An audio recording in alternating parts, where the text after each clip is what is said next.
Hello students.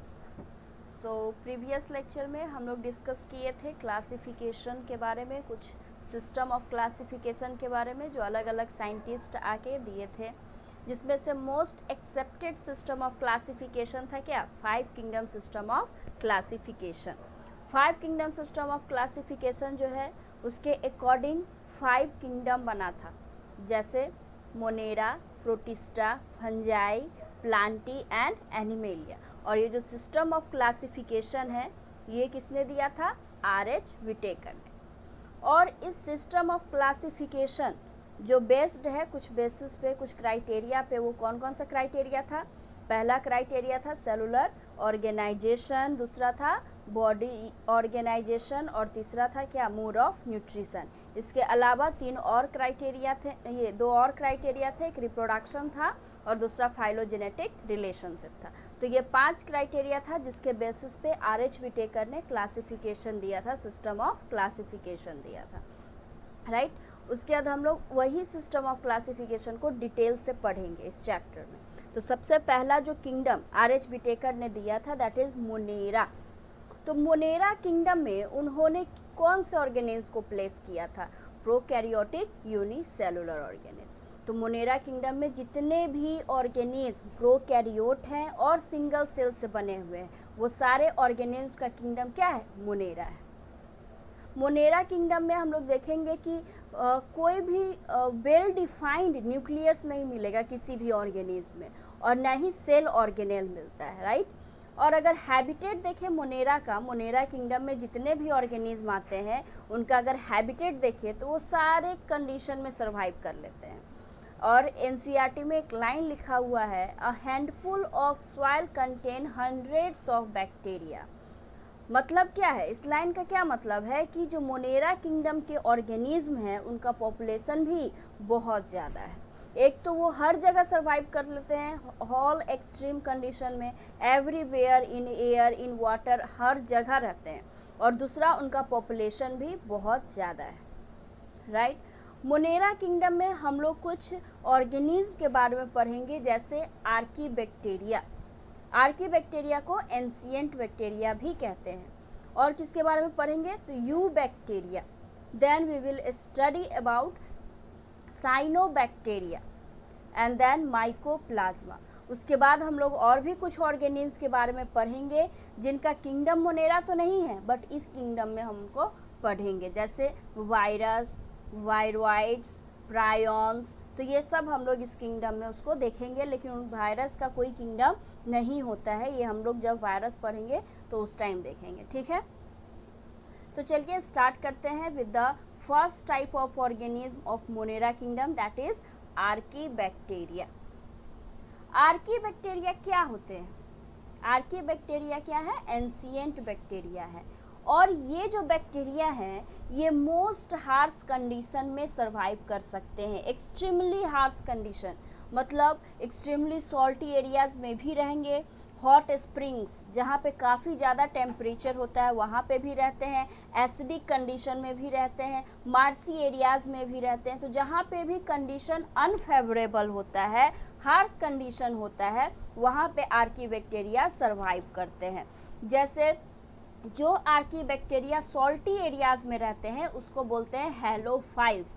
अब यहाँ पे जो भी रेड कलर से लिखा हुआ है वो बहुत इम्पॉर्टेंट पॉइंट है, वो आपको याद रखना है, नीट में एज इट इज़ पूछेगा।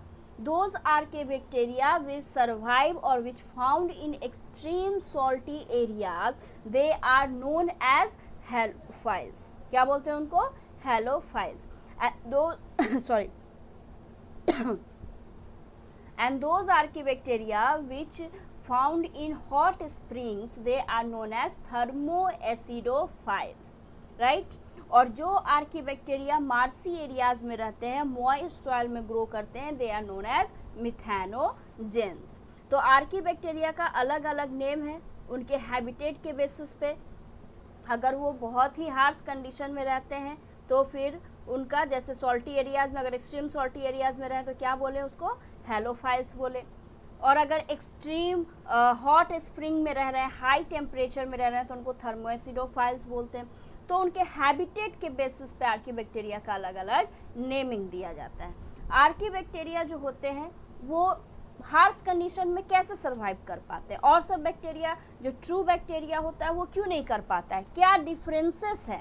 तो ये वाला जो लाइन है इसको आप स्टार मार्क कर लेना, बहुत ही इंपॉर्टेंट लाइन है। They can survive in harsh habitat because of difference in their cell wall structure. वो क्यों हार्श हैबिटेट में सर्वाइव कर पाते हैं, क्योंकि उनका जो सेल वॉल स्ट्रक्चर होता है वो डिफरेंट होता है फ्रॉम द अदर बैक्टीरिया। इसीलिए जो अदर बैक्टीरिया होते हैं, जो ट्रू बैक्टीरिया होते हैं, वो हार्श कंडीशन में सर्वाइव नहीं कर पाते हैं, लेकिन आर्कीबैक्टीरिया कर लेता है। क्यों? क्योंकि उसका सेल वॉल का स्ट्रक्चर डिफरेंट होता है from the you bacteria. So this point is very important. अब देखो यहाँ पे एक और पॉइंट है अबाउट आर्कीबैक्टीरिया, कि जो आर्कीबैक्टीरिया रूमिनेंट बोले तो काउज, बफेलोज, गोट, तो ये सब जो होते हैं ना कैटल्स, उनके रूमिनेंट पार्ट में सरवाइव करते हैं। उन आर्कीबैक्टीरिया को हम बोलते हैं मिथेनोजेंस। क्या बोलते हैं? मिथेनोजेंस। रूमिनेंट क्या है? तो रूमिनेंट एनिमल्स जो होते हैं उनके स्टमक जो होता है, स्टमक, जैसे हम लोग के स्टमक में कितना पार्ट है? 3 पार्ट है। बेसिकली 3 पार्ट होते हैं, फंडिक हो गया, कार्डियक हो गया और पाइलरिक हो गया। 3 पार्ट होता है मेन हमारे स्टमक का। लेकिन अगर हम रूमिनेंट एनिमल्स के बारे में बात करें, कैटल्स के बारे में बात करें, तो उनमें एक पार्ट एक्स्ट्रा होता है और उस पार्ट को बोलते हैं रूमिनेंट। गेटिंग? तो कुछ आर्कीबैक्टीरिया रूमिनेंट ऑफ स्टमक में प्रेजेंट होता है। गट बोलते हैं एलिमेंट्री कैनाल को, राइट? तो जैसे काउज हो गया, बफेलो हो गया, गोट हो गया, उन आर्कीबैक्टीरिया को बोलते हैं मिथेनोजेंस। और इनका काम क्या है? तो ये हेल्प करते हैं for the production of methane gas, जिसे हम क्या बोलते हैं? बायोगैस भी बोलते हैं। जैसे काउज का जो ये होता है, डंग होता है, उससे भी मीथेन गैस, बायोगैस बनते हैं। पहले आप सुनते होंगे कि गोबर गैस के नाम से रूरल एरिया में ये ज़्यादा फेमस है, राइट?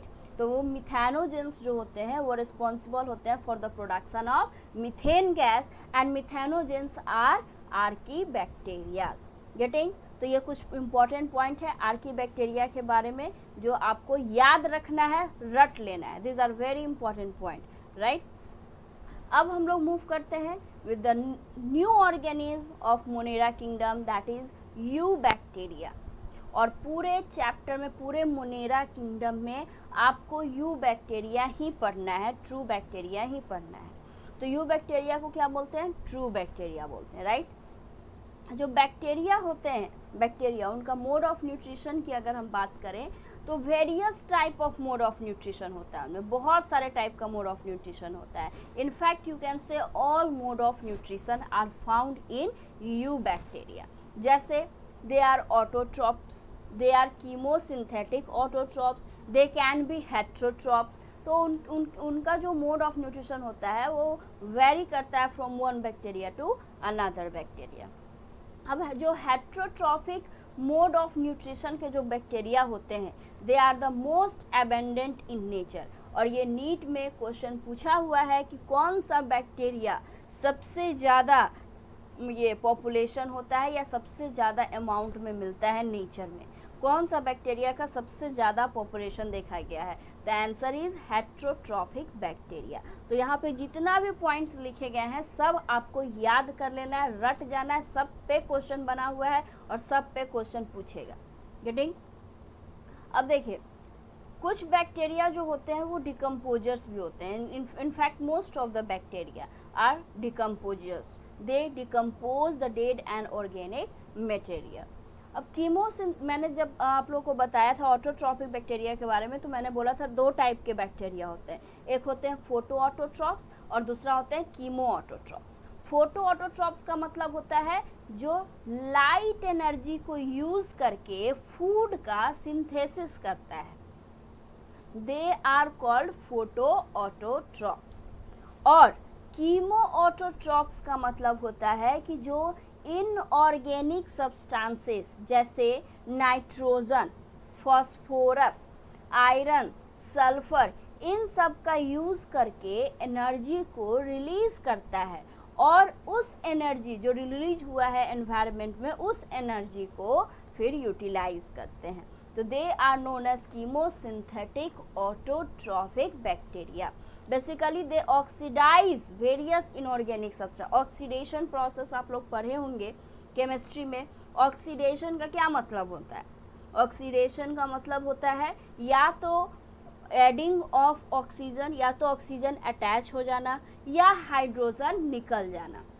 ये दोनों प्रोसेस को अपन क्या बोलते हैं? ऑक्सीडेशन बोलते हैं, राइट। और रिडक्शन का क्या मतलब होता है?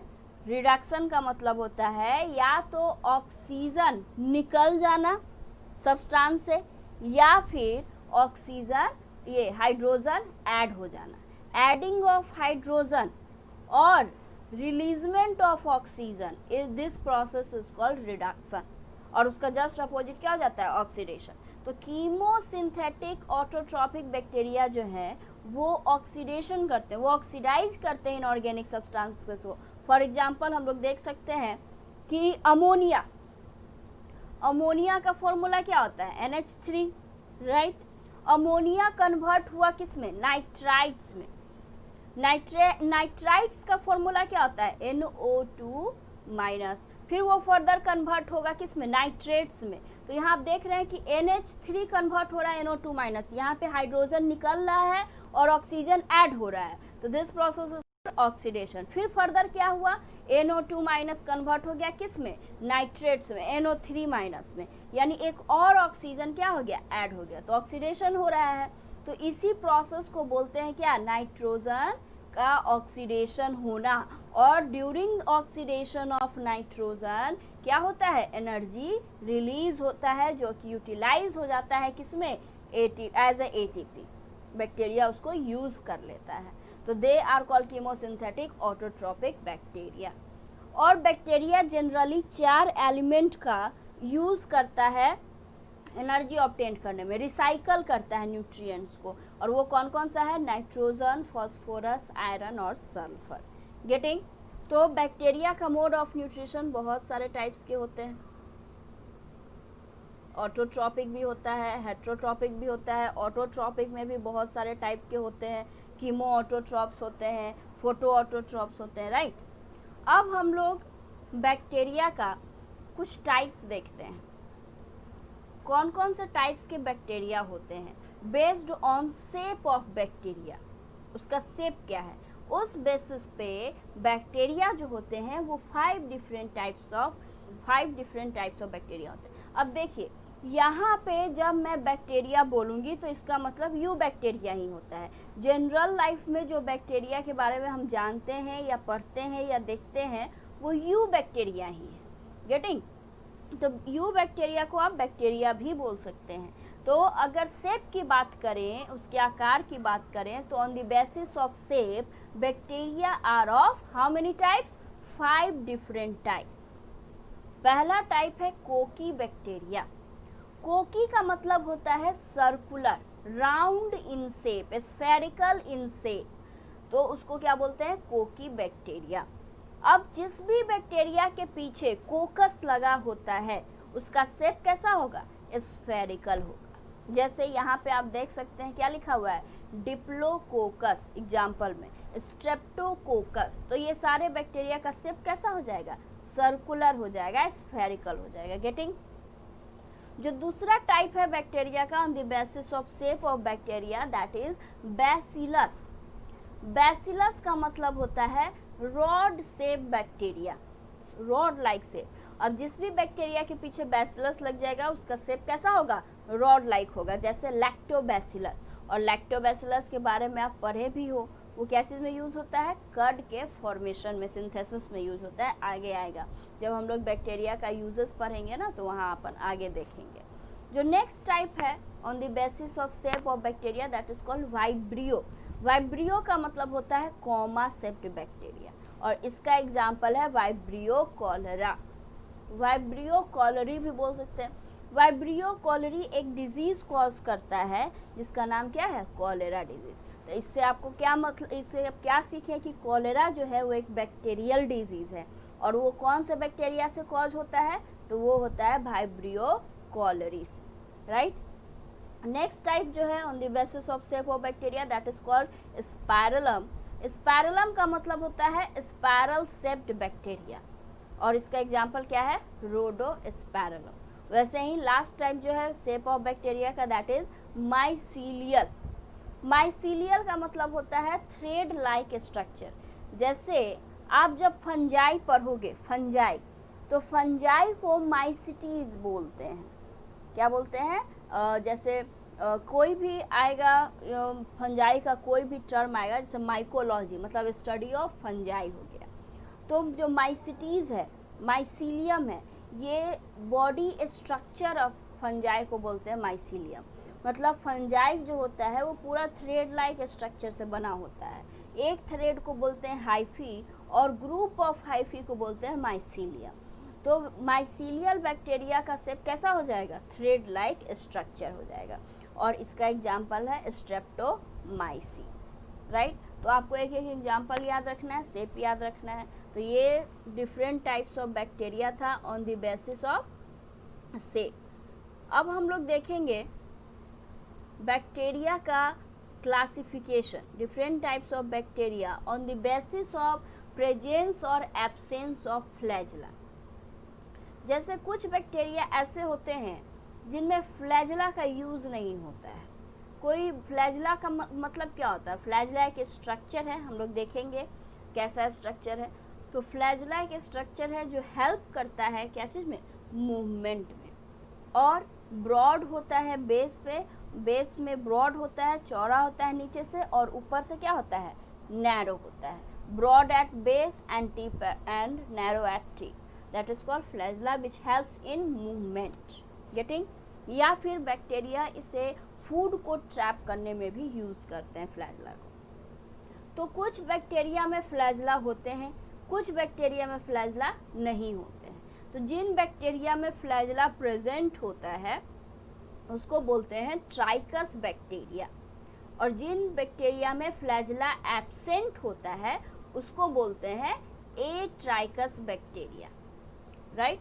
तो बैक्टीरिया कितने टाइप्स हो गए ऑन द बेसिस ऑफ प्रेजेंस और एब्सेंस ऑफ फ्लैजला, दो टाइप के हो गए, trichous bacteria and atrichous bacteria. अब जिसमें फ्लैजला है उसके बारे में हम बात करेंगे। तो फ्लैजला है तो वो भी भाई कितना है नंबर में, उस बेसिस पे भी बैक्टीरिया का क्लासिफिकेशन किया गया है, और उस बेसिस पे on the basis of number of flagella present, उस बेसिस पे बैक्टीरिया जो है वो 5 टाइप्स में क्लासिफाई किया गया है। कितने टाइप्स में, 5 डिफरेंट टाइप्स में क्लासिफाई किया गया। पहला जो है that is called monotrichous bacteria. Monotrichous का मतलब होता है जो सिर्फ एक फ्लैजला हो, जिस बैक्टीरिया में सिर्फ एक फ्लैजला हो उस बैक्टीरिया को बोलते हैं मोनोट्राइकस बैक्टीरिया। जब एक ही फ्लैजला है तो कोई भी साइड पे हो सकता है, इंटीरियर साइड पे भी हो सकता है और पोस्टीरियर साइड पे भी हो सकता है, किसी भी साइड पे हो सकता है, राइट। अब बात करते हैं दूसरा type of bacteria on the basis of number of flagella, amphitrichous bacteria. Amphitrichous का मतलब होता है 1 फ्लैजला एट ईच साइड, मतलब एंटीरियर साइड में भी एक फ्लैजला होगा और पोस्टीरियर साइड में भी एक फ्लैजला होगा। तो उस टाइप के बैक्टीरिया को बोलते हैं एम्फीट्राइकस बैक्टीरिया। तीसरा टाइप है बैक्टीरिया का that is called cephalotrichous bacteria. Cephalotrichous का मतलब होता है कि बहुत सारा flagella, many flagella at one side. तो सिफेलाइजेशन आप एक टर्म पढ़े होंगे, सिफेलाइजेशन नहीं भी पढ़े होंगे तो मैं तो बता दे रही हूँ। सिफेलाइजेशन का मतलब होता है ब्रेन का फॉर्मेशन। अब क्या होता है, फीटस स्टेज में एक साइड ब्रेन बनता है और दूसरे साइड बहुत नैरो स्ट्रक्चर होता है। तो एक साइड ब्रेन और दूसरा side narrow structure, this is called cephalization. तो उसी से टर्म दिया गया सिफेलोट्राइकस बैक्टीरिया, मतलब एक साइड बहुत सारा फ्लैजला रहेगा, राइट, और एक साइड एक भी फ्लैजला नहीं, many flagella at one side, that type of bacteria is called cephalotrichous bacteria. जो नेक्स्ट टाइप है बैक्टीरिया का वो है लोफोट्राइकस बैक्टीरिया। लोफोट्राइकस का मतलब होता है many flagella at both side, दोनों साइड बहुत सारा फ्लैजला होगा, तो उस बैक्टीरिया को क्या बोलेंगे, लोफोट्राइकस बैक्टीरिया। राइट। जो लास्ट टाइप है बैक्टीरिया का on the basis of number of flagella present, that is called peritrichous bacteria. Peri का मतलब क्या होता है, यहाँ पे पेरी फ्री से टर्म दिया गया है। पेरी, पेरी फ्री बोले तो उसका बाउंड्री, तो पूरे बाउंड्री पे अगर फ्लैजला है, चारों तरफ अगर फ्लैजला है बैक्टीरिया का, तो उस बैक्टीरिया को बोलते हैं पेरीट्राइकस बैक्टीरिया। तो हम लोग ने क्लासिफिकेशन, पहला क्लासिफिकेशन पढ़ा था बैक्टीरिया का on the basis of shape. उसमें भी कितने टाइप्स के बैक्टीरिया थे, 5 टाइप्स के। कोकी बैक्टीरिया जिनका सर्कुलर शेप होता है, राइट, ये bacillus bacteria rod shape, then spirillum bacteria जो स्पाइरल शेप, माइसीलियल बैक्टीरिया कैसा था, mycelium thread like structure, and vibrio bacteria that is comma shape. तो ये 5 डिफरेंट टाइप्स के बैक्टीरिया थे ऑन द बेसिस ऑफ शेप। उसके बाद अभी अपन पढ़े ऑन द बेसिस ऑफ प्रेजेंस और एब्सेंस ऑफ फ्लैजला, 2 टाइप्स के बैक्टीरिया हो गए, ट्राइकस बैक्टीरिया और एट्राइकस बैक्टीरिया। अब ट्राइकस बैक्टीरिया भी 5 टाइप्स के हो गए on the basis of number of flagella, right. तो ये बैक्टीरिया को कुछ क्लासिफिकेशन है, बेसिक क्लासिफिकेशन है जो आपको याद होनी चाहिए। अब हम लोग फ्लैजला का कुछ स्ट्रक्चर देखते हैं कि आखिर भाई फ्लैजला दिखता कैसा है, राइट। तो फ्लैजला में बेसिकली 3 पार्ट होते हैं। कितने पार्ट होते हैं, 3 पार्ट होते हैं। कौन कौन सा, तो ये रहा फ्लैजला का स्ट्रक्चर, आप देख रहे हो। फ्लैजला में 3 पार्ट होता है। जो नीचे वाला पार्ट है that is called basal body, जो इम्बेडेड होता है, बॉडी में इम्बेडेड होता है, उसको बोलते हैं बेसल बॉडी। बेसल बॉडी के ऊपर वाला जो पार्ट है वो थिक पार्ट होता है, ब्रॉड पार्ट होता है, that is called hook. And जो नैरो पार्ट है, जो टिप पे जाके नैरो हो गया है, उस पार्ट को बोलते हैं फिलामेंट। तो फ्लैजला का 3 पार्ट हो गया, एक हो गया बेसल बॉडी, दूसरा हो गया हुक और तीसरा हो गया फिलामेंट। अब यहाँ पे देखिए बेसल बॉडी में आपको रिंग्स दिख रहा होगा, राइट। तो ये जो रॉड शेप का जो रिंग्स है, इसके नंबर के बेसिस पे भी बैक्टीरिया 2 टाइप के होते हैं। एक होते हैं ग्राम पॉजिटिव बैक्टीरिया और एक होते हैं gram negative bacteria. Basically gram positive में जो फ्लैजला होता है उसमें 2 रिंग्स होते हैं। अभी जो आपके सामने जो डायग्राम है फ्लैजला का, ये है ग्राम पॉजिटिव बैक्टीरिया का। यहाँ पे देख रहे हैं आप कि 2 रिंग्स हैं, और ग्राम नेगेटिव बैक्टीरिया में होते हैं 4 रिंग्स, राइट। तो फ्लैजला में अगर बेसल बॉडी के अंदर 2 रिंग है तो वो ग्राम पॉजिटिव बैक्टीरिया है, और अगर फ्लैजला के बेसल बॉडी में 4 रिंग्स है तो वो ग्राम नेगेटिव बैक्टीरिया है। अब ग्राम पॉजिटिव बैक्टीरिया क्या होता है, ग्राम नेगेटिव बैक्टीरिया क्या होता है, ये हम लोग डिटेल से देखेंगे। लेकिन उससे पहले हम लोग एनसीईआरटी का लाइन पढ़ेंगे। अपन एनसीईआरटी को साथ में लेके चलेंगे, क्योंकि आप लोग एनसीईआरटी पढ़ते तो होगे नहीं ऑनेस्टली, जहाँ तक मुझे लग रहा है, बस टाल देते होगे कि चलो बाद में पढ़ेंगे बाद में पढ़ेंगे। तो अपन क्या करेंगे कि एनसीईआरटी को भी साथ में लेके चलेंगे, क्योंकि वो बहुत ही इम्पॉर्टेंट है। एनसीईआरटी का लाइन बहुत ही ज़्यादा इम्पॉर्टेंट है। जितने भी क्वेश्चन बनेंगे आपके एनसीईआरटी के लाइन से ही बनेगा, और उसे समझना उससे भी ज़्यादा इम्पॉर्टेंट है। समझ में आई बात। तो चलिए हम लोग एनसीईआरटी का भी रीडिंग करेंगे line by line, so that कि आप लोग को कोई भी डाउट ना हो। समझ में आई बात। चलिए स्टार्ट करते हैं।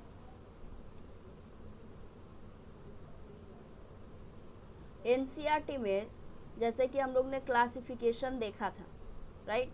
क्लासिफिकेशन देखा कि साइंटिस्ट सब आए, अलग अलग साइंस। सबसे पहले एरिस्टोटल आए, एरिस्टोटल ने अपना क्लासिफिकेशन दिया, राइट। प्लांटी और एनिमेलिया 2 किंगडम दिया। फिर एनिमेलिया को डिवाइड किया उन्होंने on the basis of colour of blood. फिर उसके बाद लिनियस आए, कैरोलस लिनियस आए। कैरोलस लिनियस के बाद कौन आया, अर्नेस्ट हिकल आया, जो 3 किंगडम सिस्टम ऑफ क्लासिफिकेशन दिया। फिर कोपलैंड आए 4 किंगडम सिस्टम ऑफ क्लासिफिकेशन के साथ, और देन RH विटेकर आए। RH विटेकर ने 5 किंगडम सिस्टम ऑफ क्लासिफिकेशन दिया, जो कि most accepted system of classification. तो यहाँ पे आप एनसीईआरटी पेज देखें, यहाँ टेबल नंबर 2.1 दिया हुआ है, जो आप लोग ऑलरेडी पढ़ चुके हैं। जैसे मैंने बोला था कि कौन कौन से क्राइटेरिया पे डिवाइड किए हुए हैं अलग अलग किंगडम को, यहाँ पे भी आप देख सकते हैं टेबल नंबर 2.1 में मोनेरा, प्रोटिस्टा, फंजाई, प्लांटी और एनिमेलिया। दिख रहा होगा आप लोग को। पहला जो कैरेक्टर लिया गया है सेल टाइप, तो सेल टाइप कैसा है मोनेरा का, दे आर प्रोकैरियोट।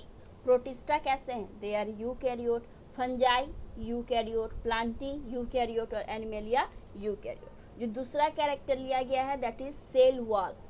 तो मोनेरा में सेल वॉल होता है, मैंने लिखवाया भी था, राइट। पॉलीसेकेराइड का बना हुआ है।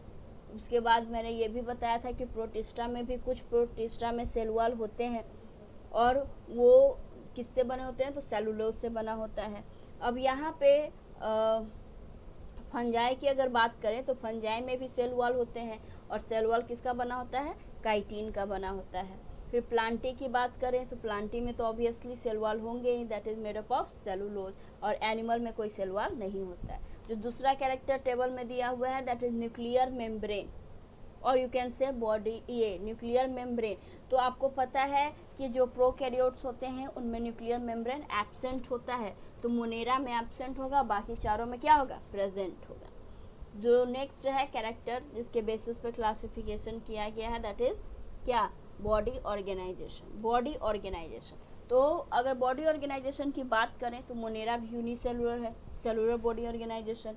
प्रोटिस्टा भी यूनिसेलुलर है तो उसका भी कैसा होगा, बॉडी ऑर्गेनाइजेशन सेलुलर। बाकी सबका क्या होगा, बाकी सबका मल्टी सेलुलर होगा या टिश्यू होगा या ऑर्गन सिस्टम होगा। मोड ऑफ न्यूट्रिशन की बात करें तो मोड ऑफ न्यूट्रिशन मोनेरा में देखिए, मोनेरा में all type of mode of nutrition मिलता है। प्रोटिस्टा में भी almost all type of mode of nutrition मिलते हैं। मोनेरा में क्या लिखा हुआ है, ऑटोट्रॉपिक, कीमोसिंथेटिक ऑटोट्रॉप्स मैंने बताया था, photosynthesis autotrophs, and then heterotrophic, saprophytic, right, parasitic. तो बैक्टीरिया जो होते हैं वो all mode of nutrition show करते हैं। प्रोटिस्टा की बात करें तो वो भी ऑटोट्रॉप्स होते हैं, हेट्रोट्रॉप्स भी होते हैं। फंजाई, फंजाई स्पेशली क्या होता है, सेप्रोफाइटिक होते हैं और कुछ फंजाई पैरासाइट्स भी होते हैं। प्लांटी की बात करें तो प्लांटी क्या होगा, ऑटोट्रॉप होगा और एनिमेलिया क्या होगा, हेट्रोट्रॉफिक होगा। यहाँ पे एक टर्म है होलोजोइक। सेप्रोफाइटिक तो आप समझते हैं, सेप्रोफाइटिक का क्या मतलब होता है, ऐसे ऑर्गेनिज्म जो डेड और डिकेइंग ऑर्गेनिक मटेरियल पे फीड करता है उनको क्या बोलते हैं, सेप्रोफाइटिक बोलते हैं। तो होलोजोइक का क्या मतलब होता है, होलोजोइक मोड ऑफ न्यूट्रिशन जो है वो एक you can say higher level organism में मिलता है, जैसे ह्यूमन हम लोग में मिलता है होलोजोइक मोड ऑफ न्यूट्रिशन। इसका मतलब होता है कि जैसे सेप्रोफाइटिक एग्जांपल लेते हैं, सेप्रोफाइटिक में क्या होता है, जो ऑर्गेनिज्म होते हैं वो डेड और डिकेइंग ऑर्गेनिक मटेरियल को पहले ब्रेक करते हैं, ब्रेक करके उसको सिंपलेस्ट फॉर्म में तोड़ते हैं और तब जाके उसको एब्जॉर्ब करते हैं, राइट। लेकिन अगर हम होलोजोइक का बात करें तो होलोजोइक में क्या होता है, कम्प्लेक्स फूड का इंटेक होता है और हम कम्प्लेक्स फूड को खाने के बाद उसका ब्रेक डाउन करते हैं, डाइजेशन करते हैं। उस type of mode of nutrition को बोलते हैं होलोजोइक। लेकिन सेप्रोफाइटिक में क्या होता है, सेप्रोफाइटिक में होता है पहले आप डाइजेशन करते हो फूड का फिर इनटेक करते हो। होलोजोइक में क्या होता है, पहले आपने इनटेक किया और फिर उसको डाइजेस्ट किया। समझ में आई बात। तो कम्प्लेक्स फूड का इनटेक करना और आफ्टर इनटेक आपने खा लिया उसके बाद उसको ब्रेक डाउन करना, उस मोड ऑफ न्यूट्रिशन को बोलते हैं होलोजोइक मोड ऑफ न्यूट्रिशन। तो ये तो टेबल अपन देखे हुए थे। नीचे कुछ पॉइंट्स लिखा हुआ है जो आपको मार्क कर लेना है। एनसीईआरटी में आप मार्कर से अंडरलाइन करोगे, जो जो पॉइंट मैं कहूँगी आपको अंडरलाइन करने के लिए, जो जो इम्पोर्टेंट पॉइंट है, राइट। जैसे लिखा हुआ है R H. Whittaker in 1969 proposed a 5 kingdom system of classification। तो यहाँ पे आपको मार्क क्या करना है, 1969, क्योंकि हम लोग देख रहे हैं कि नीट और एम्स कंबाइन हो रहा है तो हमें कोई भी पॉइंट को छोड़ना नहीं चाहिए। हो सकता है कि पेपर में डेट से भी रिलेटेड क्वेश्चन पूछ दे, तो यहाँ पे आप मार्क करोगे आर.एच. Whittaker 1969, getting. उसके बाद क्या लिखा हुआ है, The kingdom defined by him were named Monera, Protista, Fungi, Plantae and Animalia। ये तो अपन देख चुके हैं। The main criteria for classification, जो मेन क्राइटेरिया क्लासिफिकेशन का है वो भी अपन देखे हैं, लेकिन यहाँ पे आप अंडरलाइन करोगे कि क्या क्या मेन क्राइटेरिया है। तो सबसे पहला criteria cell structure. Cell structure बोले तो प्रोकैरियोट है या यूकैरियोट है। दूसरा क्राइटेरिया, ये सब आपको अंडरलाइन करते हुए चलना है। बॉडी ऑर्गेनाइजेशन, बॉडी ऑर्गेनाइजेशन बोले तो यूनिसेलुलर है या मल्टी सेलुलर है। Next criteria, mode of nutrition, mode of nutrition autotrophic है, हेटरोट्रॉपिक है, राइट। और उसके बाद रिप्रोडक्शन एंड फाइलोजेनेटिक रिलेशनशिप। मैंने आपको बताया था ये जो 3 क्राइटेरिया है ये मेन क्राइटेरिया है, और रिप्रोडक्शन और फाइलोजेनेटिक भी क्राइटेरिया है। बट अगर एग्जाम में क्वेश्चन देता है आपको, उसमें रिप्रोडक्शन भी रहेगा, फाइलोजेनेटिक भी रहेगा, बॉडी ऑर्गेनाइजेशन भी रहेगा, तो आपको बॉडी ऑर्गेनाइजेशन मानना है। जो 3 इंपॉर्टेंट ऊपर का है, that is cell structure, body organisation, mode of nutrition, ये तीनों मेन क्राइटेरिया है। गेटिंग?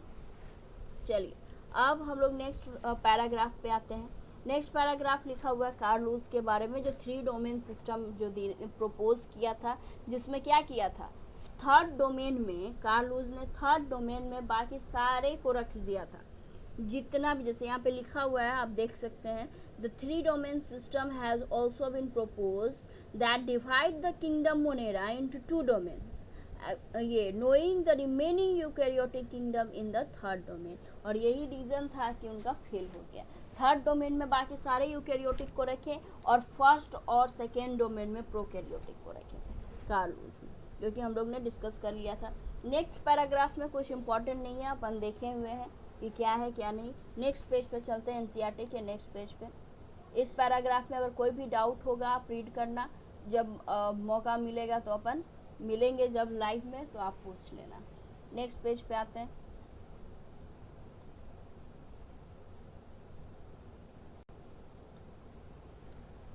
चलिए यहाँ पे देख रहे हैं हम लोग बैक्टीरिया स्ट्रक्चर के बारे में थोड़ा ऊपर कुछ पैराग्राफ लिखा हुआ है, वो एक बार रीड करते हैं कि क्या है। उसमें से कुछ जो इम्पोर्टेंट होगा वो आपको बोल देंगे और मार्क कर लीजिएगा।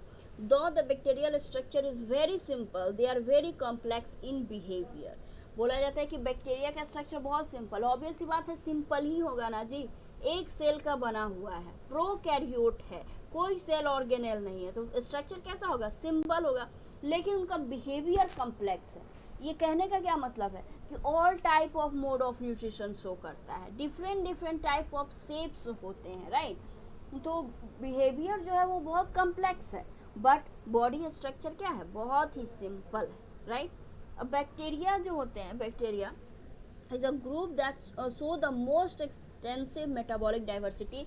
इस लाइन को आप अंडरलाइन कर लोगे कि बैक्टीरिया जो है वो ऐसा ऑर्गेनिज्म है जो मोस्ट एक्सटेंसिव मेटाबॉलिक ये डाइवर्सिटी शो करता है, the most extensive metabolic diversity show करता है। बैक्टीरिया ऐसा है organism, some of the bacteria are autotrophic, जब मैंने कहा था, that is they synthesise their own food from inorganic substances, right. The vast majority of bacteria are heterotrophs. Obviously मैंने ये भी लाइन लिखवाया आप लोग को कि जो मोस्ट अबेंडेंट बैक्टीरिया जो मिलते हैं वो कैसा होते हैं, हेट्रोट्रॉपिक मोड के होते हैं। दे डिपेंड ऑन ऑर्गेनिज्म और on dead organic material for food, right. इस यहाँ तक कोई डाउट नहीं होगा, और जो मैंने कहा है उसको आप मार्क करते हुए चलिएगा।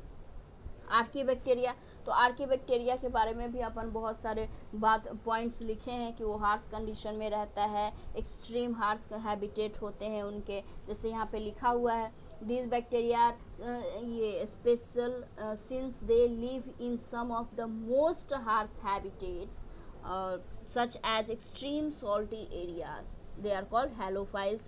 Hot spring they are called thermoacidophiles, and marshy areas they are called methanogens. तो ये अपन ये सारे पॉइंट्स देखें। Archaebacteria differ from other bacteria in having a different cell wall structure. इसको आप मार्क कर लीजिएगा, अंडरलाइन कर लीजिएगा। हालांकि अपन ये भी पॉइंट देख चुके हैं, फिर भी इसको अंडरलाइन कर लेना है, बहुत इंपॉर्टेंट पॉइंट है।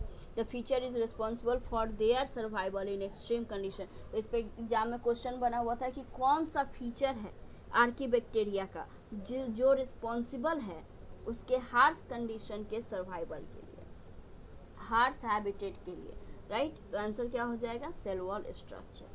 Methanogens are present in the gut of several ruminant animals. ये भी पॉइंट अपन देख चुके हैं। अब चलिए नेक्स्ट पॉइंट पे आते हैं, यू बैक्टीरिया। तो यू बैक्टीरिया में भी कुछ पॉइंट्स हैं जो आपको मार्क करना है। चलिए स्टार्ट करते हैं reading. There are thousands of different eubacteria और ट्रू बैक्टीरिया, राइट। तो यहाँ पे आप ट्रू बैक्टीरिया को अंडरलाइन कर लेना, this is important. They are characterized by the presence of rigid cell wall and if motile a flagella। मतलब अगर बैक्टीरिया रहेगा, बैक्टीरिया के अंदर अगर फ्लैजला है तो मोटाइल होगा, ऑब्वियस सी बात है, वो मूव कर पाएगा। और उनका जो सेल वॉल होता है बैक्टीरिया का वो रिजिड होता है। जब अपन सेल वॉल के बारे में बात करेंगे, उसका डायग्राम देखेंगे बैक्टीरिया का सेल वॉल, तो देखेंगे कि कैसे रिजिड होता है, right. The cyanobacteria have chlorophyll A similar to green plants and are photosynthetic autotrophs। Eubacteria में साइनोबैक्टीरिया को लिया गया है कि साइनोबैक्टीरिया जो होते हैं वो एक ब्लू ग्रीन एल्गी है, उनको ब्लू ग्रीन एल्गी भी बोलते हैं, लेकिन उनको एल्गी में नहीं पढ़ते हैं, उनको किस में पढ़ते हैं, मोनेरा में पढ़ते हैं। एल्गी जो है वो प्लांट किंगडम का पार्ट है, प्लांटी का पार्ट है, वो काफ़ी हायर लेवल हो जाता है। लेकिन इस साइनोबैक्टीरिया ब्लू ग्रीन एल्गी नाम है, बट इसको एल्गी में नहीं पढ़ते हैं, इसको किस में पढ़ते हैं, मोनेरा में पढ़ते हैं। क्यों पढ़ते हैं मोनेरा में, क्योंकि साइनोबैक्टीरिया यूनिसेलुलर प्रोकैरियोट ऑर्गेनिज्म और एल्गी प्लांटी में आता है। जब अपन प्लांटी पढ़ेंगे तो वहाँ देखेंगे ग्रीन एल्गी, रेड एल्गी और ब्राउन एल्गी, तो एल्गी प्लांटी में आता है। और यहाँ पे जिसका बात कर रहे हैं हम लोग साइनोबैक्टीरिया का, उसका बस नाम है ब्लू ग्रीन एल्गी, उसका कलर होता है ब्लू ग्रीन और नाम इसको एल्गी दिया गया है। एल्गी क्यों नाम दिया गया है, क्योंकि इसमें क्लोरोफिल होता है, ये फोटोसिंथेसिस परफॉर्म करते हैं एंड दे आर ऑटोट्रॉप्स। और इनका कोई भी ऑर्गेनाइजेशन, अब देखो यहाँ पे क्लोरोफिल ए प्रेजेंट है, राइट, और फोटोसिंथेटिक ऑटोट्रॉप्स भी है। तो आपके माइंड में आएगा फिर इसको प्लांट क्यों नहीं बोलते हैं भाई, एल्गी क्यों बोलते हैं, तो भाई इसको प्लांट इसलिए नहीं बोलते हैं क्योंकि इसका बॉडी का डिफ्रेंशिएशन नहीं होता है रूट स्टेम लीफ में, ये थैलस लाइक बॉडी होता है लाइक एल्गी। और लेकिन इसको एल्गी में भी नहीं प्लेस करते हैं क्योंकि ये प्रोकैरियोटिक यूनिसेलुलर है। एल्गी प्लांटी में आता है और प्लांटी यूकैरियोटिक मल्टीसेलुलर में आता है। समझ में आई बात। उसके बाद बात करते हैं the cyanobacteria are unicellular colonial and filamentous. हम लोग अलग से साइनोबैक्टीरिया के बारे में पढ़ेंगे। Next point, the colonies are generally surrounded by gelatinous sheath. ठीक है, हेट्रोसिस्ट, ये सब आगे आएगा। यहाँ से पढ़ते हैं chemosynthetic autotrophic. Chemosynthetic autotrophic bacteria oxidise various inorganic substances, जो पॉइंट अपन लिखे हुए हैं, such as nitrates, nitrites and ammonia are used release energy for their ATP production, right. तो ये सब यहाँ पे आपको अंडरलाइन क्या करना है, तो अंडरलाइन ये पॉइंट करना है, they play a great role in recycling nutrients like nitrogen, phosphorus, iron and sulphur. इस लाइन को आप अंडरलाइन कर लोगे, this line is very very important line. Getting. जो लास्ट पैराग्राफ है यूबैक्टीरिया के बारे में, जो नेक्स्ट पैराग्राफ है that is heterotrophic bacteria most abundant, जो अपन जानते हैं। The majority are important decomposers, मतलब जो मोस्ट ऑफ द बैक्टीरिया हैं वो डिकम्पोजिशन का काम करते हैं। और आपको पता है कि डिकम्पोजर्स का काम करते हैं तभी जितना भी डेड और डिकेइंग ऑर्गेनिक मटेरियल होता है वो सबको ब्रेक कर देते हैं इनटू नाइट्रोजन। तो एक टाइप का साइकिल भी हो गया, तो ये साइकिल भी न्यूट्रिएंट्स का साइकिल भी चलाते हैं। तो they are very important bacteria. जो डिकम्पोजर्स होते हैं वो काफ़ी इंपॉर्टेंट होते हैं, एलिमेंट के या इनऑर्गेनिक सब्सटेंस के रिसाइकलिंग में यूज़ होता है, right. They are helpful in making curd from milk. हाँ, यहाँ पे आप देख सकते हैं curd from milk, lactobacillus, right. तो यूजेस यहाँ पे बता रहा है, जो कि अपन लास्ट में देखेंगे, जब लास्ट बैक्टीरिया पढ़ रहे होंगे उस टाइम लास्ट में देखेंगे कि क्या क्या यूज़ है बैक्टीरिया का। यहाँ पे आपको एक और एनसीईआरटी में कुछ शेप दिखाए हुए हैं बैक्टीरिया का, यहाँ पे आप देख सकते हैं कुछ शेप दिखाए हुए हैं बैक्टीरिया का, टाइप्स दिखाए हुए on the basis of shape. जैसे देखिए, हाँ, किंगडम मोनेरा हम लोग पढ़ते हैं, तो यहाँ पे आपको अंडरलाइन करना है, जो कि बहुत इंपॉर्टेंट पॉइंट है। Bacteria are the sole member of kingdom monera, sole member, getting. तो ये पॉइंट को अंडरलाइन करना है। सोल मेंबर का मतलब होता है बहुत ही important. Most of the Monera kingdom में आपको क्या पढ़ना है, bacteria, right. They are the most abundant micro organism. Bacteria occur almost everywhere, हर जगह। इसलिए कहावत भी है, या तो भगवान है हर जगह या बैक्टीरिया है हर जगह। Hundreds of bacteria are present in a handful of soil. They also live in extreme habits such as hot spring, desert, snow, deep ocean, where very other forms can survive. Many of them live in other organism as a parasite.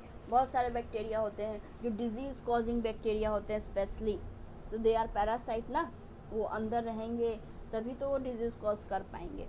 तो most of the disease causing bacteria are parasites.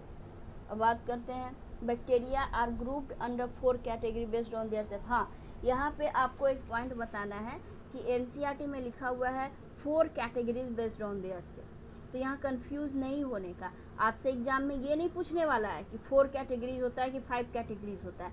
आपसे क्या पूछेगा कि bacillus का shape कैसा होता है, या फिर 4 एग्जाम्पल दे देगा आपको बैसिलस। लेकिन अपन एनसीईआरटी को अगर फॉलो करेंगे तो एनसीईआरटी में 4 दिया हुआ है, आपको एक एक्स्ट्रा और पढ़ाया गया है, तो आप उससे कंफ्यूज नहीं कीजिएगा। समझ में आई बात? अगर एनसीईआरटी में अगर इस टाइप का क्वेश्चन पूछेगा तो आप 4 ही मारोगे।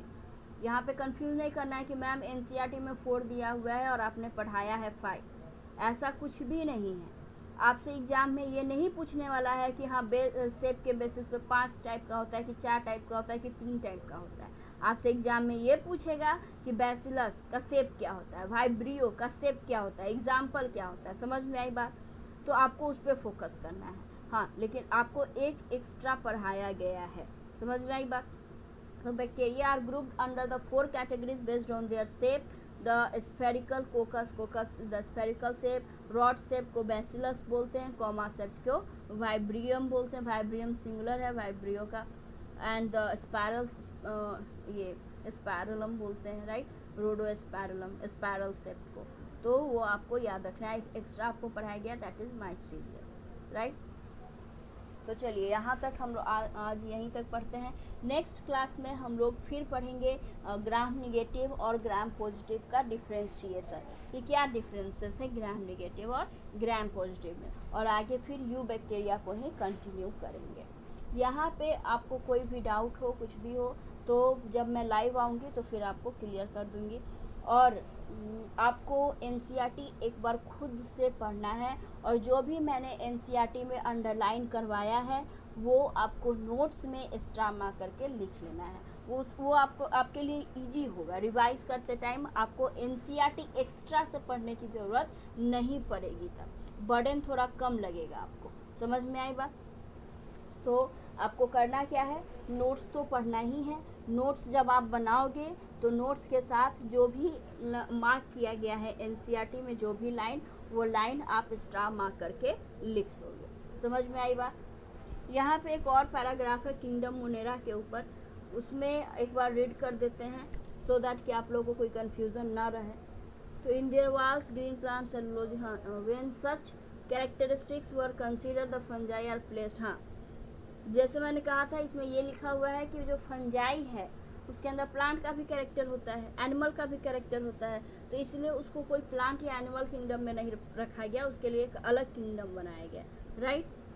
प्रोकैरियोट्स और यूनिसेलुलर मोनेरा का है, प्रोटिस्टा में यूकैरियोट्स और ये मल्टीसेलुलर आते हैं। यहाँ पे एक बहुत इंपॉर्टेंट पॉइंट लिखा हुआ है किंगडम प्रोटिस्टा के बारे में। लिखा हुआ है कि किंगडम प्रोटिस्टा जो है वो मतलब प्लेस जो था, पहले प्लेस किया गया था किंगडम प्रोटिस्टा के कुछ ऑर्गेनिज्म को एल्गी में, जैसे क्लेमाइडोमोनास हो गया, क्लोरेला हो गया, ये सब पहले ग्रीन एल्गी में पढ़ा जाता था, अर्लियर ग्रीन एल्गी में पढ़ा जाता था, लेकिन ये सब यूनिसेलुलर और यूकैरियोट हैं, और इसलिए इनको क्या किया गया, प्रोटिस्टा किंगडम प्रोटिस्टा में रखें। जैसे हम लोग जानते हैं कि प्रोटिस्टा किंगडम में यूनिसेलुलर यूकैरियोट को रखते हैं, लेकिन पहले इनका कुछ जैसे पिगमेंट के बेसिस पे इनमें कुछ क्लोरोफिल मिलते हैं, एल्गी जैसा फोटोसिंथेसिस करता है। तो जैसे जैसे नया नया डिस्कवरी आते गया, ऑब्जर्वेशन आते गया, वैसे वैसे क्लासिफिकेशन भी क्या हुआ, थोड़ा बहुत चेंज करते गया, और हो सकता है कि आगे भी कुछ क्लासिफिकेशन थोड़ा बहुत चेंज कर दे on the basis of study. समझ में आई बात? तो ऐसा कुछ भी फिक्स नहीं है, कि हाँ चलो कि ये रख दिए तो इसको चेंज नहीं कर सकते हैं बेसिकली, लेकिन पहले उस पर डीप स्टडी होगा। जैसे मैंने बोला कि क्लेमाइडोमोनास और क्लोरेला को पहले एल्गी में रखा जाता था, लेकिन अब उनको किस में रखा जाता है, प्रोटिस्टा में रखा जाता है, राइट। लेकिन अपन एल्गी में ही पढ़ लेते हैं उसको, क्योंकि उसका most of the characteristic feature किससे मैच करता है, ग्रीन एल्गी से मैच करता है, राइट।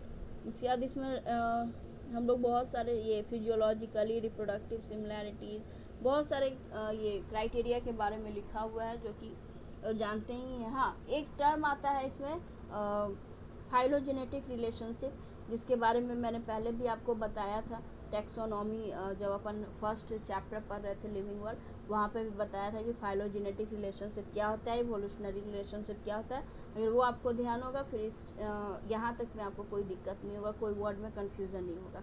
तो आपको करना क्या है, एक बार खुद से एनसीईआरटी पढ़नी है, और जो लाइन मैंने इम्पॉर्टेंट मार्क करवाया है उस लाइन को आप नोट्स में लिख लेंगे, अगर नोट्स में लिखा हुआ नहीं होगा तब, सो दैट कि आपको बार बार एनसीईआरटी पूरी पढ़ने की ज़रूरत ना पड़े। गेटिंग? चलिए, थैंक यू।